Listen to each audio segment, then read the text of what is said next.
हाय बच्चों, इस चैनल पर हार्दिक स्वागत है। सबसे पहले मैं आपको बताना चाहूँगा कि आपके ज़बरदस्त रिस्पॉन्स को देखते हुए मैंने यह फैसला लिया है कि अब आपको रेगुलर इंग्लिश से संबंधित वीडियोज़ हो या अन्य टॉपिक पर मैं वीडियो बना करके दिखाता रहूँ, लाता रहूँ। क्योंकि जो 1 से 1.5 महीने का आपको अंतराल जो वीडियो बनाने का यूट्यूब पर मेरा अभियान चला था, वह सफल ही नहीं बल्कि महासफल कहा जा सकता है। इससे 1 से 1.5 महीने में बच्चों आपने लगभग 1000 सब्सक्राइबर के आसपास पहुंचा दिया है। इतना ही नहीं, यूट्यूब में मोनेटाइजेशन होने के लिए, चैनल को अब मोनेटाइजेशन करने के लिए जितने घंटे चाहिए वो भी लगभग पूरा होने वाले हैं।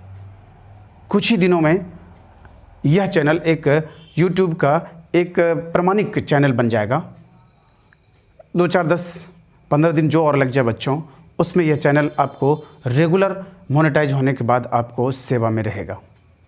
इसके लिए आप सभी बच्चों का, दर्शकों का, ऑडियंस का हार्दिक अभिनंदन है। बच्चों, अगर किसी चीज़ को तन मन और धन से किया जाता है तो उसमें सक्सेस, उसमें सफलता अवश्य हासिल होती है। इसमें कोई दो राय की बात नहीं है कि जब आप किसी चीज़ को करने की कोशिश करते हैं, प्रारंभ करते हैं, उसमें कठिनाइयाँ आती हैं, उसमें प्रॉब्लम्स आते हैं, उसमें आपको कई समस्याएं आती हैं, लेकिन देखना यह होता है कि आप कितने धैर्यवान हैं, कितने आपके अंदर पेशेंस हैं, कितने आप कोशिश करते हैं, कितने आप कोशिश नहीं करते हैं। इसी प्रकार से जीवन के हर मोड़ पे, चाहे वह यूट्यूब चैनल हो, चाहे आपके अपने किसी ऑफिस के कार्य हों, पढ़ाई लिखाई में आपके इंटरमीडिएट BA MA के सब्जेक्ट्स हों, उसको करने के लिए बच्चों बड़े ही धैर्य और बड़े ही इत्मीनान से काम करने की आवश्यकता पड़ती है। मुझे लगता है कि यह आज का छोटा सा मैसेज आपके लिए कारगर साबित होगा। आइए अब हम लोग पढ़ते हैं टेंस के नेक्स्ट पार्ट को। तो बच्चों आइए अब हम लोग पढ़ते हैं प्रेजेंट परफेक्ट टेंस। प्रेजेंट का तीसरा भेद है प्रेजेंट परफेक्ट टेंस। इसको हिंदी में बच्चों हम लोग कहते हैं पूर्ण वर्तमान काल। नाम से ही स्पष्ट है बच्चों इसकी परिभाषा। हिंदी होता है पूर्ण वर्तमान काल। पूर्ण वर्तमान काल अर्थात बच्चों जब कोई कार्य वर्तमान समय में पूर्ण हो जाए, समाप्त हो जाए, ख़त्म हो जाए, उसे हम कहेंगे पूर्ण वर्तमान काल। इसी को आप परिभाषित कर सकते हैं, जब कोई कार्य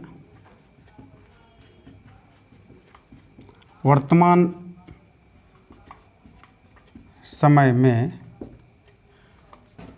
पूर्ण रूप से समाप्त होने का बोध हो, ठीक है, हो, उसे पूर्ण वर्तमान काल कहते हैं। सीधी सी बात है बच्चों, परिभाषा जो है किसी परीक्षा में, चाहे वो इंटरमीडिएट हो, BA हो, MA हो, अंग्रेजी की किसी परीक्षा में परिभाषा नहीं पूछा जाता है। तो कॉन्सेप्ट आपको खाली यह जो है ध्यान में रखना है और उसके ट्रांसलेशन को और उसके रूल्स को पहचानने के नियम को, रूल ऑफ रिकॉग्निशन और रूल ऑफ ट्रांसलेशन, इसको ध्यान में रखेंगे, इसको याद रखेंगे। परिभाषा केवल कॉन्सेप्ट के लिए आप मतलब समझ सकते हैं, उसको देख सकते हैं। सीधी सी बात है, कहेंगे जब कोई कार्य वर्तमान समय में पूर्ण रूप से समाप्त होने का बोध हो। तो वर्तमान में 4 टाइप के कार्य होते हैं। एक सामान्य वर्तमान काल जो पहला भेद है, प्रेजेंट इंडेफिनिट। दूसरा असामान्य वर्तमान काल यानी अपूर्ण वर्तमान काल, प्रेजेंट इम्परफेक्ट। और तीसरा भेद है बच्चों प्रेजेंट परफेक्ट टेंस, जो है पूर्ण वर्तमान काल। अगर आपने प्रेजेंट इंडेफिनिट और इम्परफेक्ट को नहीं पढ़ा है तो सबसे पहले आप उनको पढ़ें, फिर इनको पढ़िएगा तो आपको पूर्णतः समझ में आएगा। तो कोई कार्य वर्तमान समय में पूरी तरह से खत्म हो जाए, समाप्त हो जाए, उस कार्य को कहते हैं बच्चों पूर्ण वर्तमान काल। आइए एक एग्जाम्पल को देख लेते हैं। वह घर जा चुका है। वह का जो अंग्रेजी होता है बच्चों he has gone to house. ये तो हम रूल जब बताएंगे तब आपको पता चलेगा। जहाँ भी चुका है चुकी वाले वाक्य होते हैं उसमें बच्चों वर्ब का तीसरा रूप लगता है। V1, V2, V3, V4, V5 में वर्ब के 5 रूप होते हैं, जिसमें से तीसरा रूप आपको लगता है प्रेजेंट परफेक्ट में। तो वह घर जा चुका है, काम जो है उसका समाप्त हो चुका है। वह पढ़ चुका है, काम जो है समाप्त हो चुका है। वह अपना काम कर लिया है, काम खत्म हो चुका है। इस प्रकार के जो बच्चों वाक्य होते हैं, इस प्रकार जो कार्य होते हैं, उसको हम कहते हैं प्रेजेंट परफेक्ट टेंस। प्रेजेंट में जो कार्य परफेक्ट हो जाए, ख़त्म हो जाए, उसे ही हम कहेंगे प्रेजेंट परफेक्ट टेंस। इसमें बहुत आसानी से आप कह सकते हैं बच्चों, कोई कार्य प्रेजेंट में परफेक्ट यानी पूर्ण हो जाए, प्रेजेंट परफेक्ट टेंस कहते हैं। दो चीज़ें बच्चों इसमें हमेशा याद रखने की ज़रूरत है। Rule of recognition. Rule of recognition को बच्चों कहते हैं पहचानने का नियम। किसी वाक्य को पहचानेंगे कैसे, इसे हम कहेंगे पहचानने का नियम। किसी वाक्य को सबसे पहले हम पहचानेंगे, फिर उसमें कोई रूल अप्लाई करेंगे, कोई रूल लगाएंगे। तब सबसे पहले आप अगर देखिएगा वाक्य की क्रिया के अंत में चुका है या चुकी है या चुके हैं बच्चों, दूसरी इसकी पहचान है या है,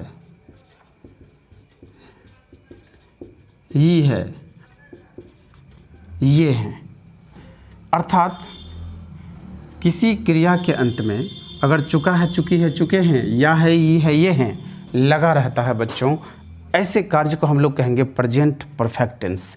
मैं पढ़ चुका हूँ, मैं खा चुका हूँ, वह जा चुका है, सीता सो चुकी है, हम लोग अपना काम कर लिए हैं, राम अपना काम कर लिया है। इस टाइप का जो वाक्य होगा बच्चों, वो प्रेजेंट परफेक्ट टेंस के वाक्य होंगे। अब जब हमें इसके पहचानने का नियम याद हो जाए, जब हमको इसका पहचान याद हो जाए या हम अपने स्मरण में रख लें, तो बच्चों सबसे पहले हम उसको बनाने के नियम को याद करेंगे। बनाने का नियम क्या है? आइए, रूल ऑफ ट्रांसलेशन, अर्थात इसको हिंदी में कहेंगे अनुवाद का नियम। अनुवाद करने का नियम, अर्थात ट्रांसलेशन जो हम लोग करते हैं बच्चों, उसी को हम लोग कहते हैं अनुवाद करने का नियम। तो सबसे पहले अनुवाद जो करेंगे हम लोग बच्चों, उसमें रूल है सब्जेक्ट प्लस हैव या हैज, वर्ब का तीसरा रूप ऑब्जेक्ट। ये रूल बच्चों आपको याद रखेंगे, तभी आपको परफेक्ट टेंस के वाक्य को बना सकते हैं, प्रेजेंट परफेक्ट के टेंस के वाक्य को। सबसे पहले सब्जेक्ट देंगे, हैव या हैज देंगे, वर्ब का तीसरा रूप देंगे और ऑब्जेक्ट देंगे। और अगर इसके बाद कुछ रहेगा, कुछ अगर अन्य चीज़ रहेंगे तो उसको वो अदर वर्ड्स बोलते हैं, और ऑब्जेक्ट के बाद हम लोग अदर वर्ड्स को दे सकते हैं। आइए, सबसे पहले हम चर्चा करेंगे यूज ऑफ हैज या हैव पर। तो देखिए, हैज हैव सीधा सा इसका रूल है, अगर सिंगुलर सब्जेक्ट यानी एक सब्जेक्ट यानी एक आदमी, एक व्यक्ति, वस्तु कुछ भी रहे तो उसके साथ हम लोग लगाएंगे हैज, और एक से अधिक व्यक्ति या वस्तु कुछ भी सब्जेक्ट के रूप में रहेगा तो हम लोग उसमें बच्चों लगाएंगे हैव। यही एक रूल है। इसमें सिर्फ एक बात बच्चों आप एक्सेप्शन यानी कि अपवाद याद कर लेंगे कि जब आई रहेगा एक आदमी के लिए और यू जब रहेगा एक आदमी के लिए, तो उसमें आप हैव का यूज़ करेंगे। ये इसका अपवाद है। एक आदमी में चाहे आई रहे, आई देखिए सिंगुलर है तब भी हैव, यू में भी जब एक आदमी रहेगा तुम या आप, तब भी लगाएंगे हैव। बाकी दुनिया के जो भी पर्सन होंगे, I we you he she it they, Ram Shyam Sita Gita, कुछ भी, लड़के द बॉयज़, लड़कियां द गर्ल्स, इस प्रकार के जो सब्जेक्ट होंगे बच्चों, उसमें आप सिंगुलर रहेगा तो हैज और प्लूरल रहेगा तो हैव का यूज़ करेंगे। एक कॉन्सेप्ट आप और जानिए, जहाँ भी थ्री होगा वहाँ हैज हैव लगता ही है हेल्पिंग वर्ब के रूप में।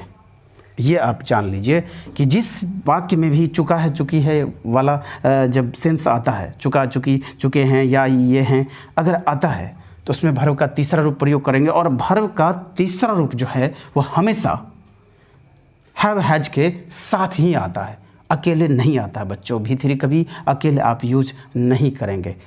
इस प्रकार से आप देखते हैं कि हम रूल सीख लिए, subject plus has have plus भी थ्री प्लस ऑब्जेक्ट।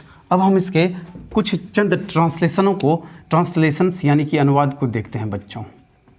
वह जा चुका है। रूल यही है, सब्जेक्ट प्लस हैज या हैव प्लस भी थ्री ऑब्जेक्ट। तो सबसे पहले देखिए बच्चों, सब्जेक्ट लेंगे ही। अब इसमें हैव या हैज, अभी हमने बताया जब सिंगुलर रहता है तो हैज का प्रयोग करिए। हैज, जाना का भी थ्री, चुका चुकी जिसमें भी लगा रहेगा तो वर्ब का तीसरा रूप, गो का तीसरा रूप गॉन। He has gone. जैसे मैं यह काम कर चुका हूँ। अब देखिए बच्चों, इसको सबसे पहले सब्जेक्ट लेंगे मैं, आई। उसके बाद देखिए हैव हैज में से आई में लगता है हैव। रूल को याद कर लेंगे, अगर आपको याद नहीं है तो पीछे जो मैंने रूल लिखा दिया है। तो आई हैव, फिर वर्ब का तीसरा रूप, तो चुका चुके का अलग से वाक्य नहीं होता, करना में चुका लगा है तो करना का अंग्रेजी डू, और डू का तीसरा रूप डन होता है बच्चों। तो आई हैव डन, और यह काम का अंग्रेजी होता है दिस वर्क। रूल को जैसे ही फॉलो करेंगे वाक्य अपने आप बनते जाएगा बच्चों। इसी में अगर हम नेगेटिव बनाएंगे तो हम लोग हैव हैज के बाद नोट लगा देंगे, सिंपल है। तो जब नेगेटिव सेंटेंस आप बनाते हैं इसी वाक्य में तो देखिए बच्चों कैसे बनाते हैं। जैसे देखिए मैं यह काम नहीं किया है, या कर लिया है, या कर चुका है, जो भी आपको लगे। तो नहीं वाले वाक्य को आप बच्चों कहेंगे नेगेटिव सेंटेंस। तो मैंने यह काम, इसको आप कहिए मैंने यह काम नहीं किया है, मैंने यह काम नहीं किया है। तो देखिए बच्चों इसी का नेगेटिव हो गया, यानी नकारात्मक वाक्य। मैंने को आई, मैं का अंग्रेजी हो गया बच्चों आई। फिर देखिए आप हैज हैव में से हैज, मैंने यानी हैज नहीं हैव, आई हैव। अब देखिए बच्चों अगर नेगेटिव नोट आता है तो हैज हैव के बाद नोट लगा देते हैं, तो इसमें लगाएंगे नोट, फिर करना का भी थ्री डन, और यह काम का दिस वर्क। तो I have not done this work. तो सीधा सीधा जो वाक्य होता है बच्चों उसको बोलते हैं अफर्मेटिव, जिसमें नहीं लगा रहता है उसको बोलते हैं नेगेटिव।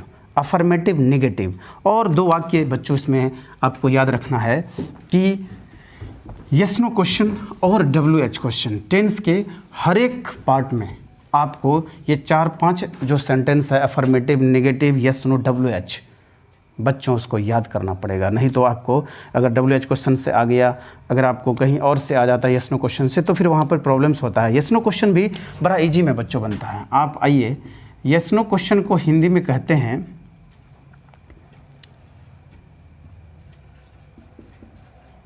यस नो क्वेश्चन को आप हिंदी में क्या कहेंगे? हाँ या ना वाला प्रश्न। इसको समझने के लिए आप इतना कहिएगा, जिस प्रश्न का उत्तर हाँ या ना में दिया जाता है उसको बोलते हैं यस नो क्वेश्चन। रूल जो कुछ भी हो बच्चों, आपको सीधा सीधा क्या करेंगे, जो हेल्पिंग वर्ब होगा, जैसे इसमें हेल्पिंग वर्ब हैज हैव है, उसको पीछे कर लेंगे। जैसे आपको has have subject plus note देना है तो ठीक है, नहीं तो कोई बात नहीं, V3 object plus sign of interrogation. ये इसका सीधा वही रूल है जो अफर्मेटिव का है, उसमें से खाली हैज हैव को हम लोगों ने पीछे कर दिया है। जैसे क्या आपने खाया है, या क्या आपने खा लिया है, इस तरह का वाक्य। तो हम लोग कहेंगे हैव यू ईटेन क्या आपने खा लिया है, इस प्रकार से। जैसे क्या वह शादी कर चुकी है, इस प्रकार से। तो जैसे क्या, तो हैव हैज को बच्चों पीछे कर देंगे। जैसे ही हैव हैज को पीछे करेंगे वो क्या का सेंस ले आएगा, वो यस नो क्वेश्चन हो जाएगा। तो वह लड़की है तो हैज, लड़की सिंगुलर में हैज का यूज़ करेंगे। हैज सी मैरी का तीसरा रूप बच्चों होता है मैरिड, मैरी, मैरिड, मैरिड, चौथा मैरिंग और पांचवा हो जाता है मैरिज, MARRIES, मैरिज। तो इस प्रकार से बच्चों हमने देखा कि जब हैज हैव को पीछे करेंगे तो वो जो होगा वो यस नो क्वेश्चन हो जाएगा। अब एक अंतिम इसमें बच्चों हम लोग पढ़ेंगे WH क्वेश्चन, और WH क्वेश्चन भी बच्चों बड़ा इजी वे में बन जाएगा। फॉर WH क्वेश्चन तो रूल बच्चों क्या होता है सो देखिए। सबसे पहले तो आप WH वर्ड ले लें, फिर हैज या हैव ले लें, फिर सब्जेक्ट, फिर नॉट, वर्ब का तीसरा रूप, ऑब्जेक्ट और बच्चों प्रश्नवाचक चिन्ह आप इस प्रकार से ले सकते हैं प्रश्नवाचक चिन्ह के रूप में। मैंने यहाँ से आपको नहीं दिख रहा है तो आपको यहाँ से हम इधर कर लेते हैं, object plus sign of interrogation. एक एग्जाम्पल ले लेते हैं, वह कहाँ गया है। देखिए जहाँ भी हिंदी वाक्य में कहाँ, कब, क्यों, कैसे रहे, आप बच्चों कह लें उसको WH क्वेश्चन। WH का मतलब होता है जिसके वर्ड के शुरू में WH रहे। Why, when, what, which, WHICH which, WHAT what, who, WHO who, इसको कहते हैं WH वर्ड। और इस वर्ड से शुरू होने वाले जो क्वेश्चन होते हैं बच्चों उसको कहते हैं WH क्वेश्चन। तो सबसे पहले कहाँ का अंग्रेजी WH वर्ड लेंगे, वेयर। ये देखिए WH है इसलिए इसको कहेंगे WH वर्ड, और इस वर्ड से शुरू होने वाले जो क्वेश्चन होते हैं उसको कहते हैं वो क्वेश्चन को कहते हैं WH क्वेश्चन। तो कहाँ, वेयर, फिर हैज हैव, फिर वह का अंग्रेजी ही, और फिर जो है बच्चों नोट तो नहीं है इसमें, गो जो है का जाना का V3 होता है gone. Where has he gone, वह कहाँ गया है। सिंपल सा इजी वे में, जैसे तुम क्यों नहीं खाए हो, तुम क्यों नहीं खाए हो। क्यों का अंग्रेजी बच्चों पहले ले लेते हैं, WH वर्ड है क्यों, देख लीजिए WH वर्ड शुरू में लेंगे, क्यों का अंग्रेजी व्हाई।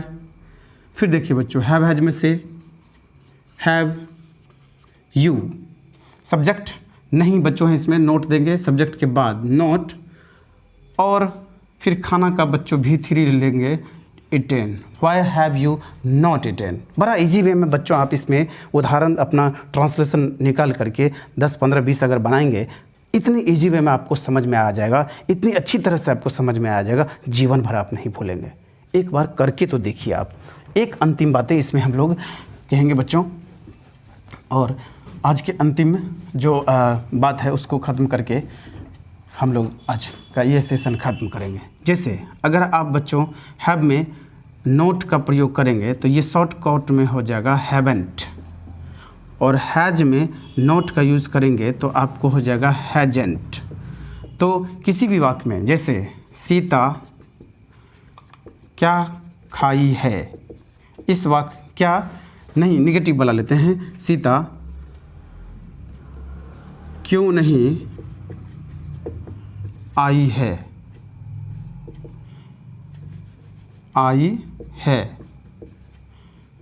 बच्चों। देखिए इसमें सीता के साथ हम लोग हैज ये सिंगुलर और नोट लगा देंगे क्योंकि यहाँ नोट है, तो हम लोग कहेंगे WH वर्ड सबसे पहले लेंगे व्हाई हैजेंट, ऐसा भी हम लोग बच्चों कर सकते हैं।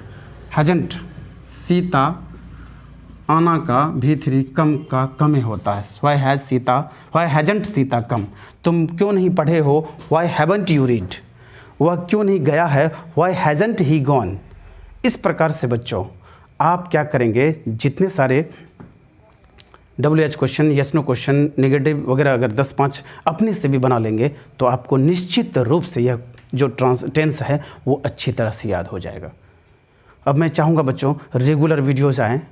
बीच में ट्यूशन्स वगैरह खुल चुके हैं, दिन भर जो है क्लास रहता है बच्चों, इसलिए टाइम नहीं मिल पाता। लेकिन मैं चाहूँगा कम से कम 20 से 25 मिनट का भी वीडियो आपको डेली मिले और आप इसको देखें। और अगर कहीं क्लास में कन्फ्यूजन रह जाता है और कहीं आपको पूछने में दिक्कत हो जाती है तो आप बार बार वीडियो को पॉज करके रोक करके देखें और अपने कॉन्सेप्ट को क्लियर करें। आज के लिए बच्चों बस इतना ही। मैं आपको अंतिम सिर्फ एक बात कहना चाहूँगा कि रेगुलरिटी मेंटेन करें पढ़ाई में। आप नियमित पढ़ें, आप हमेशा कोशिश करें 2 ही 3 घंटा 4 ही घंटा पढ़ें, लेकिन डेली पढ़ें। आपको निश्चित रूप से सफलता हाथ लगेगी। कुछ बच्चे क्या करते हैं कि वह कुछ आज पढ़ लेते हैं, आज लगभग 3 4 5 10 घंटा 6 घंटा पढ़ लिए, कल 1 ही घंटा पढ़े, परसों पढ़े ही नहीं। इस तरह के बच्चों को बच्चे कभी सक्सेस हाथ नहीं लगता है, कभी सफलता उनको नहीं हाथ लगती है। आप इस बात को ज़रूर याद रखें। कम ही पढ़ें, 3 ही घंटा पढ़ें लेकिन रेगुलर पढ़ें, 4 ही घंटा पढ़ें लेकिन रेगुलर पढ़ें।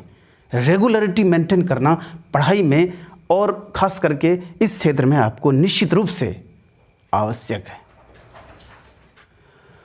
आज बस इतना ही। मिलते हैं हम लोग नेक्स्ट वीडियो में।